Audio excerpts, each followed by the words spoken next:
She texted, "I accidentally threw out your laptop. Oops. My master's thesis was on it due in 3 days."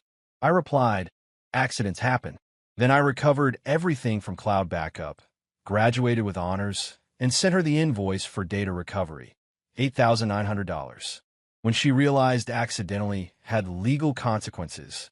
Original post. I, 27 male, just finished my master's in structural engineering. Graduated with honors last Saturday. My mother cried. My advisor shook my hand for an uncomfortably long time. I ate an entire sheet cake by myself that evening. Life is good, but the reason I'm posting isn't the graduation.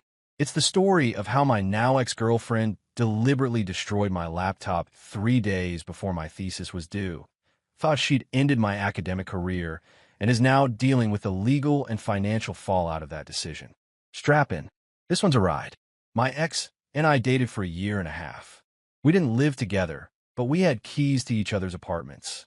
She worked in pharmaceutical sales and made decent money, better than a grad student for sure. That was never an issue for me, but it was quietly an issue for her. She'd make comments like, "Must be nice to just go to school all day," or, "When you get a real job, we can finally do real vacations." I brushed it off because I'm an idiot who thought love meant tolerating disrespect if it came with a smile. My thesis was my life for the last 8 months. Structural analysis modeling for seismic retrofit of mid-rise concrete buildings. If that sounds boring to you, you're right, it is boring to most people.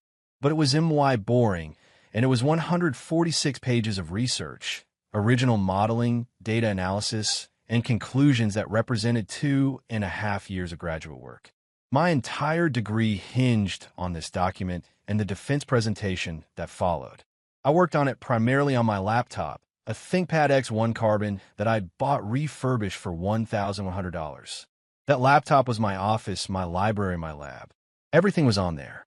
I also backed everything up to cloud storage through my university's OneDrive system, because I'm an engineer and redundancy isn't just a concept, it's a lifestyle. My thesis folder synced automatically every time I saved.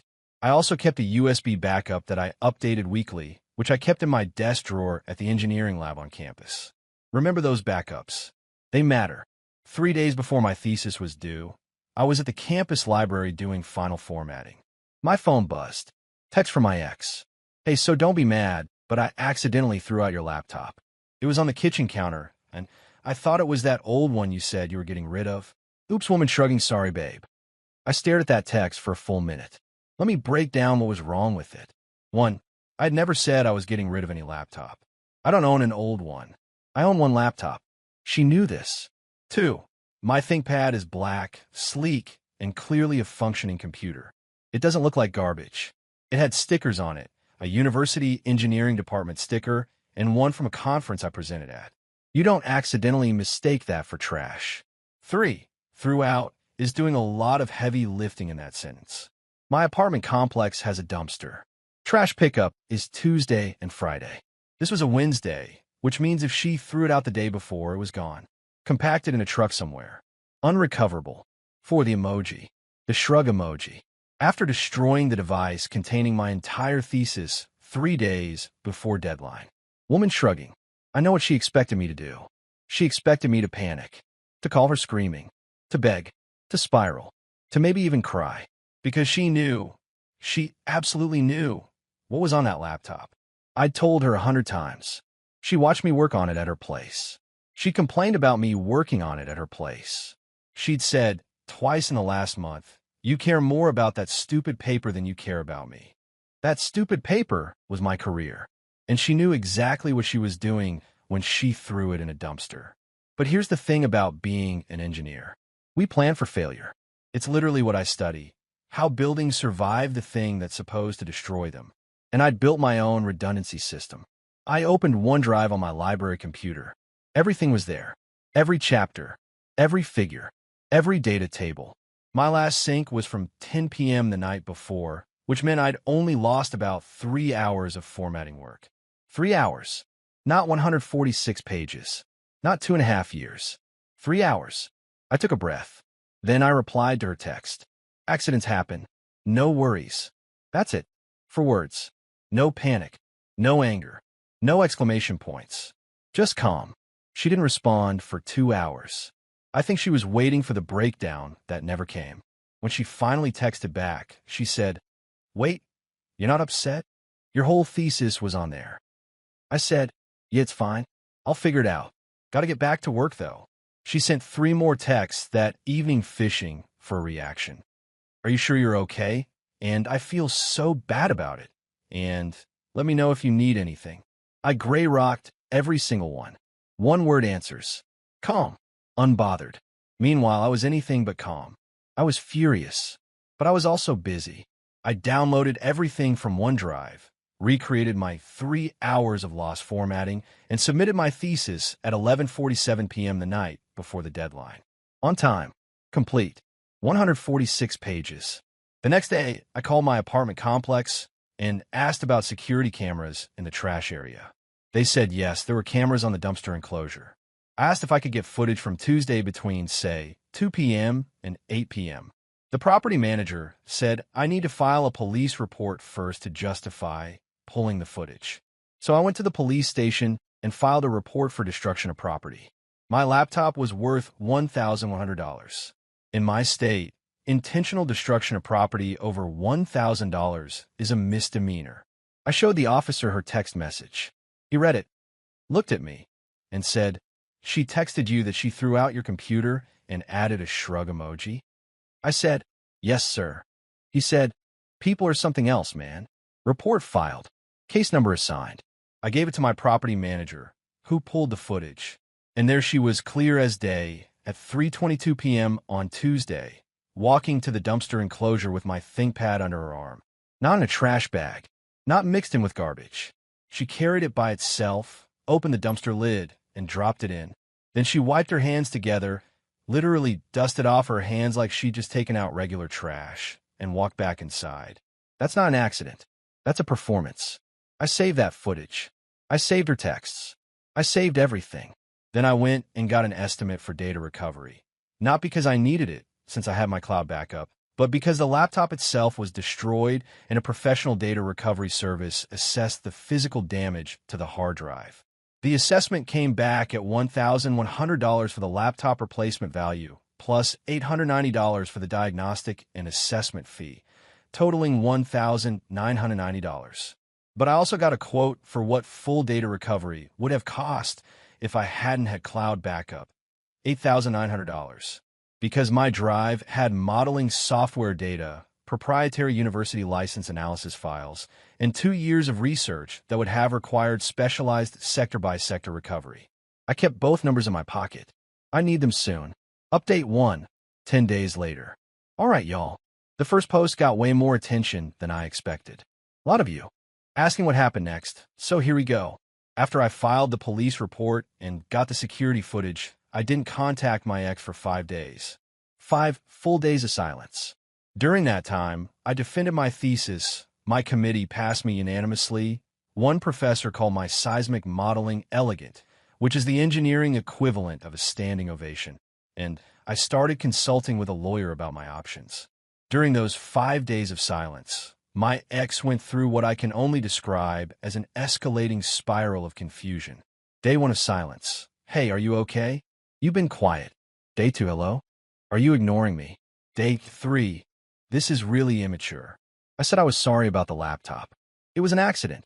Day 4, "My mom thinks you're being ridiculous BTW. It's just a computer. You could buy another one." Day 5, "Fine. If you want to throw away a year and a half over a laptop, that's on you." Day 5, 2 hours later, "I can't believe you're doing this to me." I didn't respond to any of them. Not because I was playing games, but because I was busy graduating, and also because every text she sent was another piece of documentation showing her mindset. It's just a computer. It was an accident. You're being ridiculous. All of it establishing that she considered destroying my property to be a minor inconvenience that I should just get over. On day 6, I called her and said we needed to talk in person. She agreed immediately. I think she assumed this was the reconciliation conversation. She showed up to my apartment in a nice outfit, hair done, perfume on. She thought this was a makeup date. I was sitting at my kitchen table with a manila folder. She walked in, saw the folder, and her face shifted. She said, "What is that?" I said, "Sit down." She sat. I opened the folder and laid out the following items, one by one, like a poker player showing a winning hand. First, a printed screenshot of her text message. "I accidentally threw out your laptop." Oops, woman shrugging.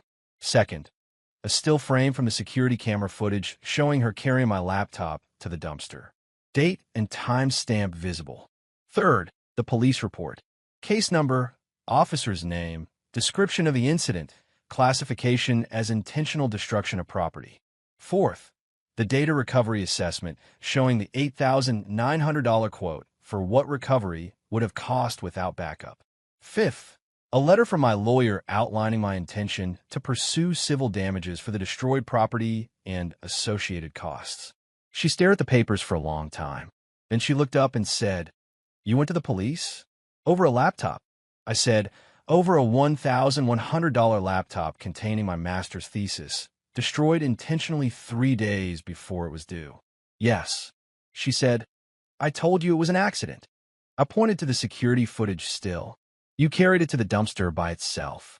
Not in a bag. Not with other trash.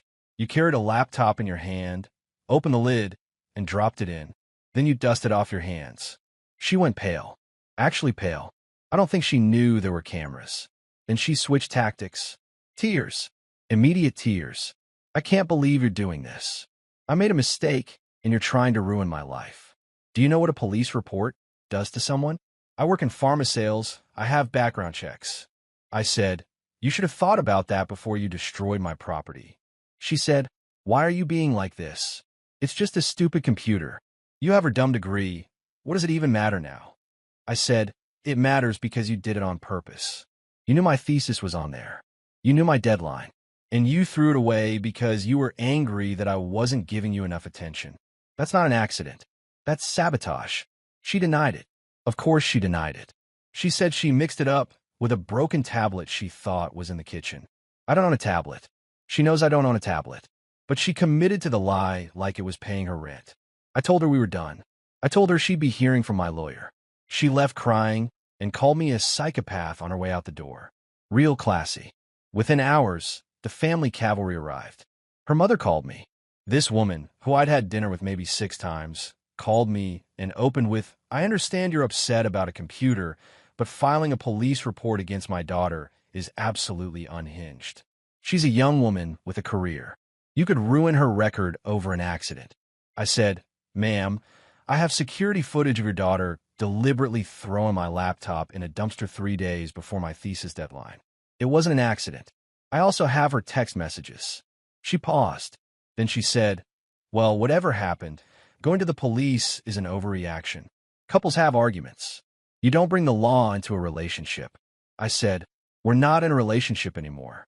And destroying someone's property isn't an argument. It's a crime." She called me vindictive and hung up. Her father texted me later that evening. Short message. "Drop the charges or you'll regret it." Real threatening. Very cool. I screenshotted it and sent it to my lawyer. Then something happened that I genuinely didn't expect. Her younger brother, who I'd always gotten along with, we used to play pickup basketball on weekends, texted me. He said, "Hey man, I'm sorry about all this. I want you to know I'm not part of whatever they're doing. What she did was wrong, and I told her that. She didn't listen. She never does." Then he said, "She did something similar to her college roommate a few years ago. Threw the girl's external hard drive in the bathtub during a fight. The roommate never pressed charges, but she moved out the next day. I thought she'd grown out of it. A pattern. It's always a pattern."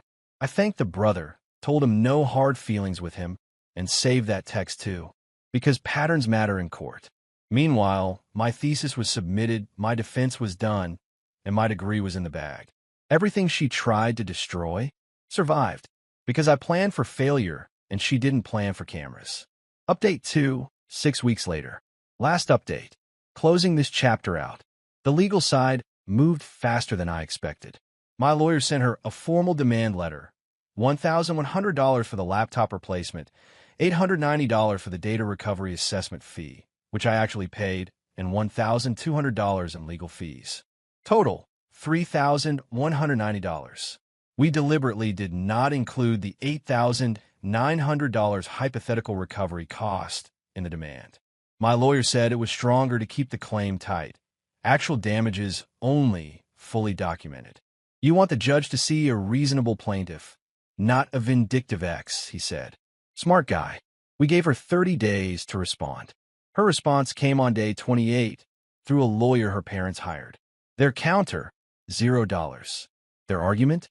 The laptop was disposed of in good faith based on a reasonable misunderstanding, and that my filing a police report constituted harassment and emotional abuse against their client. Emotional abuse. She destroyed my thesis laptop on purpose, and I'm the abuser for reporting it. I swear the audacity has its own zip code. My lawyer wasn't worried. He said, they're posturing. They know the footage exists. This is a bluff to see if you'll fold. I didn't fold. We filed in small claims court. In my state, small claims handles cases up to $10,000, and you don't need a lawyer to appear, though I had mine on standby for advice. The filing fee was $75.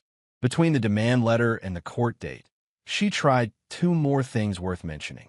First, she had her mother call my mother. My mother. Her mom apparently got my mom's number from an old group chat from when we'd all had dinner together once. Her mother called mine and said that I was harassing her daughter through the legal system and that my mother needed to talk some sense into me before this gets out of hand. My mother, who is a retired paralegal and takes absolutely zero nonsense from anyone, said, my son is pursuing a legitimate legal claim backed by evidence. If your daughter didn't want legal consequences, she shouldn't have committed a crime. Don't call this number again. And hung up. I come by the backbone honestly. Second, my ex sent me an email. She couldn't text because I'd blocked her number, with a long, rambling message about how I'd changed and become cold and calculating, and that the real me would have forgiven her. She said she'd been going through a hard time when it happened. She never specified what hard time, and that destroying the laptop was a cry for help that I should have responded to with compassion, not lawyers. A cry for help. She tied my thesis into a dumpster as a cry for help. Ma'am, that's not a cry for help. That's targeted sabotage with a shrug emoji. I didn't respond. My lawyer said don't engage, so I didn't. The small claims hearing happened on a Wednesday morning. I showed up with my evidence organized in a binder. I'm an engineer. I organize things. The binder had tabs, text messages, security footage, on a USB drive with printed stills, the police report, the data recovery assessment, the laptop purchase receipt, and a timeline of events. She showed up with her parents and their lawyer, who technically couldn't represent her in small claims, but was there as an advisor. The judge noticed him immediately and said, Sir, is she represented by counsel? He said no. He was just there for support. The judge said, then sit in the gallery and don't speak. Beautiful. I presented my case first. I kept it simple. Your Honor, on this date, my then-girlfriend entered my apartment and disposed of my laptop in the building dumpster. The laptop contained my master's thesis, which was due in 3 days. She sent me a text message describing it as an accident. Security footage from my apartment complex shows her carrying the laptop alone, not with other trash, and placing it in the dumpster deliberately. I'm seeking $3,190, $1,100 for the laptop, $890 for the data recovery assessment I paid for, and $1,200 in legal consultation fees. I handed the judge the binder. He reviewed the footage on the USB drive using the court's equipment. He read the text messages. He looked at the security stills. Then he turned to her and said, What's your response?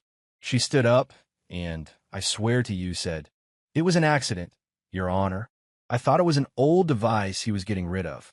The judge held up the security still, the one showing her carrying just the laptop, nothing else, to the dumpster. He said, You carried this one item by itself to the dumpster. Can you explain why you would carry a single item that you believed was trash to the dumpster rather than putting it in a trash bag with other waste? She said, I was just cleaning up. He said, At 3:22 p.m. on a Tuesday, you walked from the apartment to the dumpster carrying only this laptop. Your text message says you confused it with an old device. Does a respondent own an old device that looks like this? She looked at her parents. Her lawyer advisor shifted in his seat. She said, "I thought he did." The judge said, "Sir," looking at me, "do you own another laptop or device that resembles this one?" I said, "No, Your Honor. I own one laptop. She's been to my apartment hundreds of times and has seen me work on this specific laptop exclusively." The judge looked back at her and said, "I'm going to be straightforward. The evidence strongly suggests this was intentional. The text message, the security footage, and the timing, 3 days before a major academic deadline, paint a clear picture. I don't find the accident defense credible." Her mother made a noise from the gallery, like a gasp mixed with a scoff. The judge glanced at her, and she went quiet. He ruled in my favor. Full amount, $3,190. He also added a note to the record that the destruction appeared intentional, which matters because that note lives in the court system. It's public. If she ever ends up in another property dispute, it's findable. She has 30 days to pay. If she doesn't, I can pursue wage garnishment. After the ruling, I walked out of the courthouse. Her father followed me into the parking lot and said, "You happy now? You just took $3,000 from my daughter over a laptop." I said, "Your daughter took 2.5 years of work from me over a grudge." I'd say she got off light. He didn't have a response for that. He just shook his head and walked away. Her brother texted me that evening, heard about the ruling. For what it's worth, I think it was fair. Sorry about my family. I told him I appreciated it and that I had no issues with him. Good dude. Wrong family. Now here's the part about the $8,900. A lot of you are going to ask about the invoice mentioned in the title. Here's the truth. I never actually sent her an $8,900 bill. What I did do was include the $8,900 data recovery quote in my evidence binder as an exhibit showing what the damage could have cost me if I hadn't had a cloud backup. The judge saw it. She saw it. Her parents saw it. And the look on her face when she realized that the only thing standing between her and an $8,900 judgment was my habit of backing up files to the cloud. That was worth more than any invoice I could have sent. She didn't dodge $8,900 because she was lucky. She dodged it because I was prepared. And she knows that now. She knows that her little sabotage attempt, her cute, oops woman shrugging moment, almost cost her nearly $9,000 on top of the $3,190 she now owes. All because she was jealous of a thesis. The criminal side is still technically open. The police report exists. The case was assigned to a detective, but realistically, misdemeanor property destruction cases don't get a ton of prosecutorial attention. My lawyer said the DA might offer her a deferred adjudication or just let it go. Either way, the record exists. The court judgment exists. The security footage exists. If she ever does this to someone else, and based on the bathtub hard drive story, she might, there's a paper trail now. As for me, I graduated. Honors. My thesis is published in the university's digital repository. My name is on it. My research is cited. Nobody can throw that in a dumpster. I started my first real engineering job 3 weeks ago. The pay is decent, the work is interesting, and my new laptop, another ThinkPad because loyalty backs up to 3 separate cloud services because I'm never going through this again. The $287 in filing fees, the lawyer consultations, the data recovery assessment, all of that came out of my pocket. I'm a fresh grad with student loans. It wasn't cheap, but some things aren't about money. They're about the principle that you don't get to destroy someone's work and walk away with a shrug emoji. My ex still hasn't paid the $3,190. She has 12 more days. My lawyer has the wage garnishment paperwork ready to file. I hope she pays. I genuinely do. Not because I need the money, though I could use it, but because paying it means acknowledging what she did. And I think deep down, that's the part she can't stomach. Not the amount. The acknowledgement. Last thing. A lot of you in my DMs are asking if I'm angry. Honestly? No. Not anymore. I was angry the night she sent that text. I was furious when I saw the shrug emoji. But somewhere between submitting my thesis on time, defending it successfully, and watching a judge look at security footage of her carrying my laptop to a dumpster, the anger turned into something else. Not satisfaction exactly. More like clarity. The clarity that comes from knowing you built something she couldn't destroy, no matter how hard she tried. She threw my laptop in a dumpster. I graduated with honors. I think the scoreboard speaks for itself. Thanks for following along, everyone. Going back to work now. I've got bridge load calculations due Friday, and unlike my ex, I don't miss deadlines.